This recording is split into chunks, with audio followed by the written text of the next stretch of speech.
മഴ പെയ്തൊഴിഞ്ഞാലും മരം പെയ്തുകൊണ്ടേയിരിക്കുമെന്ന് പറഞ്ഞ പോലെയാണ് ഈ യുദ്ധങ്ങളും. ഒരിക്കൽ തുടങ്ങിയ യുദ്ധം അവസാനിച്ചു കഴിഞ്ഞാലും വർഷങ്ങളോളം അതിൻ്റെ പ്രത്യാഘാതങ്ങൾ ഈ ലോകത്ത് തുടർന്നുകൊണ്ടേയിരിക്കും. അതിന് ഏറ്റവും വലിയൊരു ഉദാഹരണമാണ് ജർമ്മനി.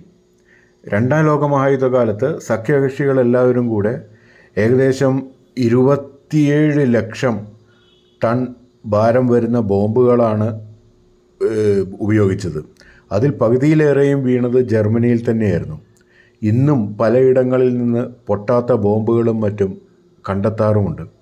അതുകൊണ്ട് തന്നെ അവിടെ ഏതൊരു വലിയ കൺസ്ട്രക്ഷൻ നടക്കുമ്പോഴും ആഴത്തിൽ കുഴിച്ച് ബോംബുണ്ടോ ഇല്ലയോ എന്നൊക്കെയുള്ള പരിശോധനകൾ നടത്തിയിട്ട് മാത്രമേ ഇന്നും പദ്ധതികൾ പുരോഗമിക്കാറുള്ളൂ.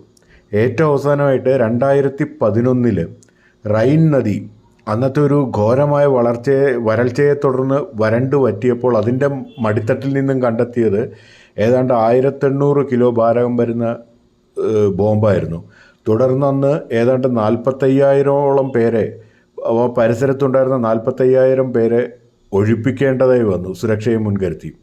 നോക്കൂ, യുദ്ധം ഇന്ന് തുടങ്ങി നാളെ അവസാനിച്ചാലും വർഷങ്ങളോളം അതിൻ്റെ പ്രത്യാഘാതങ്ങൾ ഈ ഭൂമിയിൽ ഉണ്ടായിക്കൊണ്ടേയിരിക്കും.